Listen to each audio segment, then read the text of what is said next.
If you start Monday morning trying to figure out what your kids are supposed to be learning while simultaneously trying to remember what client emails you need to answer, your week is already over. You're operating in reaction mode before the day has even started. And reaction mode is exhausting in a way that sleep doesn't fix because it's not a physical tiredness. It's the kind of tired that comes from making way too many decisions in a short window with too much at stake. Hi, I'm Johanna. I'm a productivity and systems coach, and I'm pulling my kids out of school to homeschool them this year, all while running my businesses.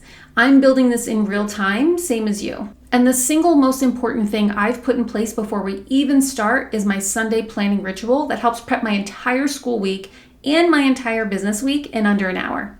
And today I'm walking you through exactly how I do it step by step.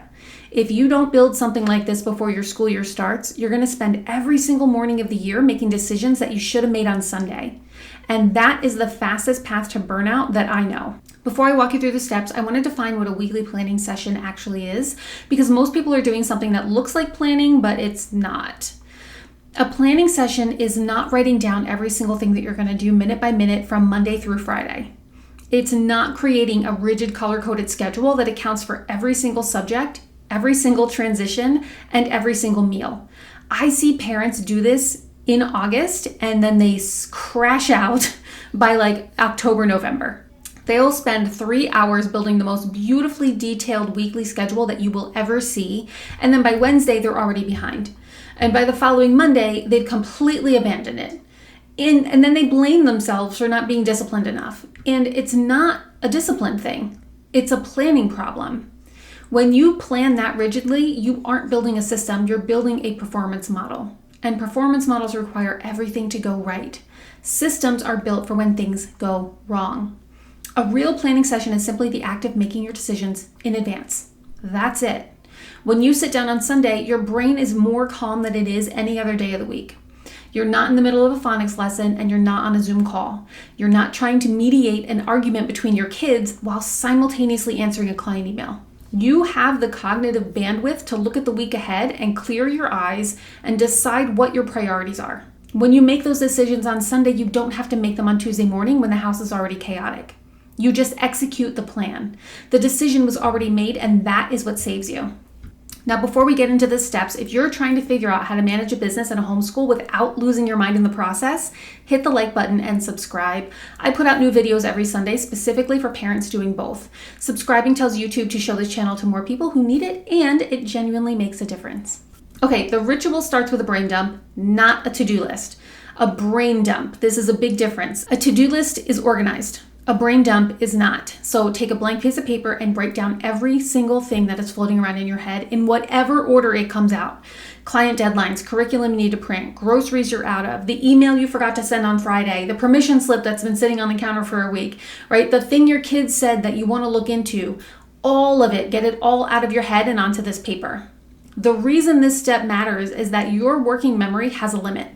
Researchers call it cognitive overload. So when your brain's holding on to too many open loops, things that are unfinished, unresolved, unscheduled, right? It uses processing power just to keep track of them. That's processing power that you need for actual thinking. The brain dump clears out all of that. And once it's on paper, your brain stops trying to remember it and you can actually start thinking. So this whole step should only take about 10 minutes. I do not organize it. I do not prioritize it. I just write until nothing else comes out. And then I look at the list and I circle the things that absolutely have to happen the next week. Everything else stays on the paper. Once that brain dump is done, I plan my business first. And I want to say that again because that part is most people resist it, right? It sounds counterintuitive, but plan the business first. If you run a business, your business has hard deadlines. Client calls happen at a very specific time. Project deliverables are due at a very specific date, right? Your revenue depends on you showing up professionally. The homeschool, especially in year one, has flexible deadlines. You decide the pace. You decide the schedule. That flexibility is an absolute gift, but it also means the homeschool will always feel like it can wait, and the business will always feel urgent. If you plan the homeschool first, the business is going to get whatever's left over, which is usually not enough. So I open my calendar on Sunday and I identify every hard business commitment for the week. That could be client calls, project deadlines, content publishing dates, networking meetings, right? Anything that has a very specific time attached to it, and I block those out first. Those things are immovable. Everything else, including the homeschool, has to fit around them. So here's a real example of why this matters. If I have a client call on Tuesday at 10 a.m., I cannot schedule parent-intensive math lessons for 9:30. If I do, I'm going to spend the last 10 minutes of the math lesson watching the clock, rushing my kid, getting frustrated, and then jumping on that call completely stressed out. My client feels it, my kids feel it, I feel it, right? And absolutely nobody wins. By blocking the business first, I'm going to protect my professional time, and I set realistic expectations for my homeschool time. I know exactly which hours are available for teaching, and I can plan within those hours instead of pretending I have more time than I actually do. Once the business blocks are set, I look at the homeschool week. And again, I'm not scheduling every subject, every minute, every transition. I'm identifying my anchor points. So an anchor point is a non-negotiable task that happens at roughly the same time every day. So for us, it's morning breakfast and it's lunch, right? So for morning breakfast is my anchor. I schedule math and reading after that every single day. Those are the core subjects for my day. Everything else, science, history, art, nature, whatever, is what I call a loop subject. We rotate through them when we have time. But if the anchor points happen, the day counts as a success, right? That's the bar that I have. On Sunday, I decide exactly what we're doing for each anchor point for each day of the week. I don't have a general plan. This is a very specific plan. So I write down the exact math lesson for Monday. I write down the specific chapters we're reading on Wednesday. And if there's a worksheet that needs to be printed, I print it on Sunday night and I put it all in a folder labeled with the day of the week. That folder is the whole game. When we sit down at the table on Tuesday morning, I don't have to figure out where we are in the math book. I don't have to go searching for the right worksheet while my kids lose focus and start doing something else. I open the Tuesday folder and I start. The decision was already made. The materials are already there. All I have to do is show up. The final step of the Sunday ritual is defining the emergency minimum for the week. This is a step that a lot of people are going to skip, and it's the one that saves you when everything is falling apart. As a working parent, you will have bad days. A client has a crisis, a kid gets sick, you didn't sleep, you hit a wall. These days are not exceptions, they're part of your schedule. If you don't have a plan for them in advance, you'll spend the bad day making guilt-driven decisions in real time. You'll either push through and exhaust yourself, or you'll abandon the day entirely and feel like a failure.